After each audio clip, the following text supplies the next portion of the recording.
जरूरी सूचना है आप सभी स्टूडेंट्स के लिए, स्टडी फॉर सिविल सर्विसेज का Android app Google play store में आ चुका है, उसको प्लीज तुरंत इंस्टॉल कर लीजिए। और अगर आप स्टडी फॉर सिविल सर्विसेज के सिर्फ ऐप से कोई भी कोर्स, कोई भी पीडीएफ परचेस करते हैं तो उसमें अप्लाई कूपन, अगर आप ज्ञान सर जो है आप उसमें अप्लाई करते हैं, ये कूपन कोड है, तो उसमें 20% फीस तुरंत माफ हो जाएगी, मतलब 20% डिस्काउंट तुरंत उसमें लग जाएगा। ज्ञान सर लिखना है, नॉर्मली ज्ञान सर स्मॉल लेटर में है सब कुछ, कोई स्पेस नहीं, कोई कॉलम नहीं, सिर्फ ज्ञान सर, GYANSIR। इस तरह से अगर कूपन कोड लगाते हैं आप ऐप में बाई करने से पहले, जो अप्लाई कूपन वाले में आता है, तो 20% का डिस्काउंट तुरंत मिलेगा। वीडियो देखिए। नमस्कार साथियों, स्वागत है आप सभी का स्टडी फॉर सिविल सर्विसेज में। ये है हमारी इंडियन हिस्ट्री की क्लास, जिसमें हम लोग पढ़ रहे हैं एनिशेंट इंडिया। और एनिशेंट इंडिया में टॉपिक चल रहा है हमारा, वो है जैन धर्म। मैं समझता हूँ ये सेकंड लास्ट इसका वीडियो है, फिर हमारा एक वीडियो और बनाएंगे और फिर हमारा जैन धर्म समाप्त हो जाएगा। आज की क्लास में हम चर्चा करेंगे जैन धर्म के प्रमुख तीर्थंकरों की। इनका कॉन्सेप्ट क्या है मैं आपको पहले ही बता चुका हूँ। तीर्थंकर क्या होते हैं, कितने हैं, तो देखो संख्या कितनी है इनकी, 24। पहले तो ये याद रखना कितने हैं, 24 है। ठीक है, नाम क्या है इनका और इनके प्रतीक क्या है ये भी जल्दी से देख लेते हैं, फिर आगे बढ़ेंगे। ठीक है, बस देख लो, ज़्यादा कुछ नहीं है। इंपॉर्टेंट इसमें एक आध दो ही है जो आपको याद रखना है। जैसे ये इंपॉर्टेंट है, पहला वाला ऋषभ देव या आदिनाथ, इनका प्रतीक चिन्ह क्या है, वृषभ। सेकंड नंबर किया अजीतनाथ, इनका गज है। संभवनाथ का अश्व है। अभिनंदन का वानर है। सुमित्रनाथ का क्रौच है। पद्म प्रभु का पद्म है। सुपार्श्वनाथ का स्वास्तिक है। चंद्र प्रभु का अर्धचंद्राकार। पुष्पदंत का मकर। शीतलनाथ का श्रीवत्स। श्रेयांसनाथ का खड़ग। वासुपूज्य का भैंस। विमलनाथ का है वराह। अनंतनाथ का है स्नेह इसियन। धर्मनाथ का है वज्र। शांतिनाथ का है हरिण। अंकुनाथ का है बकरा और अरनाथ का है मत्स्य। अच्छा, ये जो है मल्लीनाथ, ये थोड़ा महत्वपूर्ण है, इसको देख लेना। मल्लीनाथ क्यों महत्वपूर्ण है, क्योंकि श्वेतांबर मल्लीनाथ को स्त्री मानते हैं। ठीक है, श्वेतांबर और दिगंबर क्या है ये मैं आपको आगे बताऊंगा। श्वेतांबरों के अनुसार मल्लीनाथ एक स्त्री थे, ठीक है। दिगंबरों के अनुसार पुरुष थे, बट इनमें डाउट है, ठीक है, कि कौन क्या मान रहा है, ये आपको याद रखना है। मणि सुब्रतनाथ का है कूर्म। नेमिनाथ का है नीलोत्पल। अरिष्टनेमि का है शंख। अरिष्टनेमि के बारे में मैंने आपको बताया था, ये भगवान कृष्ण के समकालीन है। पार्श्वनाथ का है सर्प। और महावीर का देखो ध्यान रखना, ये थोड़ा इंपॉर्टेंट है। महावीर का जो प्रतीक चिन्ह है वो है सिंह। कुछ और इंपॉर्टेंट फैक्ट देख लेते हैं, फिर आगे बढ़ेंगे। जैसे देख लो यहाँ पे, ठीक है, जैसे कुछ और बेसिक फैक्ट हैं जिन्हें आप यहाँ पर देख लीजिए। चलिए,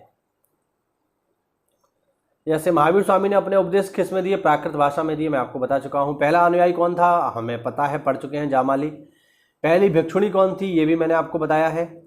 महावीर ने अपने शिष्यों को 11 गणधरों में बांटा, जो उनकी मृत्यु के बाद जिन्होंने जैन धर्म का प्रचार किया। ठीक है, चलिए आगे देखो। अच्छा, जैन धर्म को 2 हिस्सों में बांटा गया है, श्वेतांबर और दिगंबर। ठीक है, इनको भी समझ लो जरा। एक बार क्या हुआ कि मगध में भीषण अकाल पड़ा, तो जब अकाल पड़ा, चारों ओर खाने की कमी हो गई, तो कुछ लोगों ने तय किया कि वह मगध को छोड़ करके चले जाएंगे और कुछ लोगों ने तय किया कि वह वहीं रुके रहेंगे। ठीक है, इसी के आधार पर इसका विभाजन हुआ। वो लोग जो मगध में अकाल के दौरान रुके रहे वो कहलाए श्वेतांबर, और वो लोग जो अकाल के दौरान मगध छोड़ करके चले गए वो कहलाए दिगंबर। ठीक है, जो मगध में रुके रहे वो श्वेतांबर, जो चले गए वो दिगंबर। श्वेतांबरों के नेता थे स्थूलभद्र। ठीक है, देखो ध्यान रखना, ये लिखा हुआ है।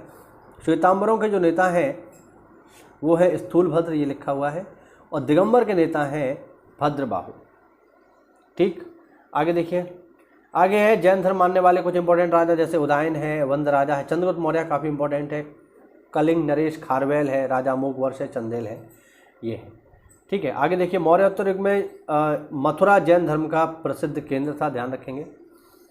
जैन तीर्थंकरों की जीवनी को क्या कहते हैं, कल्पसूत्र में इनकी जीवनी मिलती है। जैन तीर्थंकरों में संस्कृत का सबसे अच्छा विद्वान कौन था, ये थे नयन चंद्र, ध्यान रखना। मथुरा कला का संबंध किससे है, जैन धर्म से है। ठीक है, अच्छा, ये सब तो मैं आपको बता ही चुका हूँ। इनकी मृत्यु कहाँ हुई है और ये जो इनका दर्शन है ये भी हमने देख ही लिया है। ठीक है, जैन धर्म ईश्वर नहीं आत्मा में विश्वास रखता है, मैं आपको बता चुका हूँ। इसके अलावा पुनर्जन्म में भी विश्वास रखता है। और कर्म के सिद्धांत को भी मानता है, यानी जैसा आप कर्म करोगे उसके अनुसार आपको फल मिलेगा। और जैन धर्म ने अपने आध्यात्मिक विचारों को कहाँ से ग्रहण किया है, ध्यान रखना, सांख्य दर्शन से ग्रहण किया है। चलिए इनको बस पढ़ना भर है, बाकी पूरा का पूरा जैन धर्म हम ऑलरेडी पढ़ चुके हैं। जैन धर्म में ज्ञान के लिए केवल इस्तेमाल होता है, मैं आपको बता चुका हूँ। महावीर स्वामी को ज्ञान कहाँ प्राप्त हुआ है, ऋजपालिका नदी के तट पर जरंभिक गांव में शाल वृक्ष के नीचे। मक्खाली गोसाल पुत्र, ध्यान रखना इंपॉर्टेंट है, संस्थापक है ये किसके, आजीवक संप्रदाय के। महत्वपूर्ण बात है, याद रखना, ठीक है। महावीर स्वामी ने 5 महाव्रत दिए हैं, हम लोग पढ़ चुके हैं, सत्य, अहिंसा, अस्तेय, अपरिग्रह और ब्रह्मचर्य। इनके मतलब क्या है ये भी मैंने आपको बताए हैं। जैन धर्म में अनंत चतुष्टय की परिकल्पना है, जैन दर्शन में हमने इसके बारे में बात की थी, ठीक है। हाँ, महावीर स्वामी ने अपने जीवन में ही एक संघ की स्थापना की। संघ में 11 प्रमुख अनुयायी शामिल थे जिनको गणधर कहा गया, और ये सारे के सारे ब्राह्मण थे, याद रखना, ठीक है। महावीर स्वामी की मृत्यु के बाद सुधर्मन जैन संघ का प्रथम अध्यक्ष बना, याद रखेंगे, महत्वपूर्ण है। महावीर स्वामी के बाद जैन संघ का अध्यक्ष कौन बना। कालांतर में जैन संप्रदाय श्वेतांबर और दिगंबर में बट गया। क्यों बटा, मैं आपको ऑलरेडी बता चुका हूँ। श्वेतांबर और दिगंबर, स्थूलभद्र के नेतृत्व में श्वेतांबर और भद्रबाहु के नेतृत्व में दिगंबर। श्वेतांबर श्वेत वस्त्र धारण करते हैं, दिगंबर नग्न रहते हैं, ध्यान रखना। अगला पॉइंट देखो, प्रथम जैन सभा में जैन धर्म के 12 अंगों का संकलन किया गया। द्वितीय जैन सभा में 12 अंग, 12 उपांग, 10 प्रकीर्ण, 6 छेद सूत्र, 4 मूल सूत्र तथा अनुयोग सूत्र का संकलन किया गया। ये बेसिकली किताबें हैं, बुक्स है। जैन साहित्यों को क्या कहते हैं हम लोग, आगम कहते हैं, ध्यान रखना, पेपर में पूछा जा चुका है। जैन साहित्यों में अशोक के पौत्र संप्रति को जैन मत का संरक्षक बताया गया है, ठीक है ना। जालोक को भी जो है ऐसा माना जाता है कि वह जैन धर्म का पोषक था। चलिए आगे देखते हैं। उज्जैन और मथुरा जैन धर्म के प्रमुख केंद्र थे। कलिंग का चेदी शासक खारवेल जैन धर्म का महान संरक्षक था। खारवेल ने भुवनेश्वर के नज़दीक उदयगिरी और खंडगिरी की पहाड़ियों को कटवाकर जैन भिक्षुओं के लिए गुहा विहार बनवाए। गुहा माने गुफा, विहार सन्यासियों के रुकने की जगह। खजुराहो के मंदिर हिंदू तथा जैन धर्म से संबंधित हैं। माउंट आबू के दिलवाड़ा जैन मंदिर संगमरमर के बने हैं। इस मंदिर का निर्माण गुजरात के चालुक्य शासक भीमदेव प्रथम के सामंत विमल शाह ने करवाया है, ध्यान रखना। श्रवण बेलगोला में गंग शासक रचमल्ल के शासनकाल में चामुंड राय नामक मंत्री ने बाहुबली गोमतेश्वर की विशाल जैन मूर्ति का निर्माण करवाया। ध्यान रखना, बाहुबली या गोमतेश्वर की प्रतिमा कहाँ पर है, श्रवण बेलगोला में है, और किसने बनवाया है, चामुंड राय ने, ठीक है। बाहुबली प्रथम जैन तीर्थंकर ऋषभदेव के पुत्र माने जाते हैं। अगला है कौशाम्बी, एक प्रसिद्ध तीर्थ स्थल है, ध्यान रखना, जैनियों का। कौशाम्बी को प्रभासगिरी स्थल 6वें जैन तीर्थंकर पद्म प्रभु से संबंधित माना जाता है, ठीक है। स्थानकवासी भारत के श्वेतांबर जैनों का एक आधुनिक संप्रदाय है। थेरी गाथा क्या है, जैन बहुत साहित्य हैं, ध्यान रखना।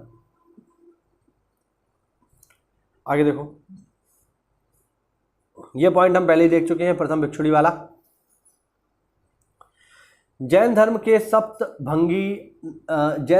सप्तभंगी नए ज्ञान के अन्य नाम स्यादवाद व अनेकवाद हैं, ठीक है। अगर आप लोग कमेंट करेंगे तो मैं इनको भी एक्सप्लेन कर दूंगा कि स्यादवाद क्या होता है और अनेकांतवाद क्या होता है।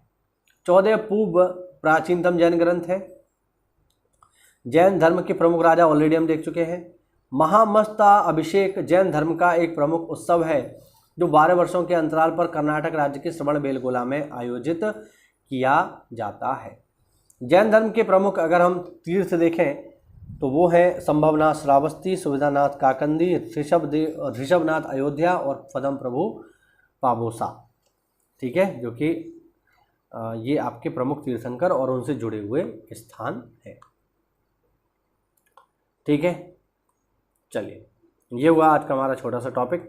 अगली क्लास में इसकी और हम बात कर लेंगे। जैन धर्म और बौद्ध धर्म के दोनों के जो कंबाइन इंपॉर्टेंट फैक्ट हैं इनके बारे में और बात कर लेंगे, और फिर ये टॉपिक हमारा फाइनली पूरी तरह से समाप्त हो जाएगा, ठीक है ना। चलिए, मिलते हैं अगली क्लास में, तब तक के लिए जय हिंद, जय भारत, वंदे मातरम।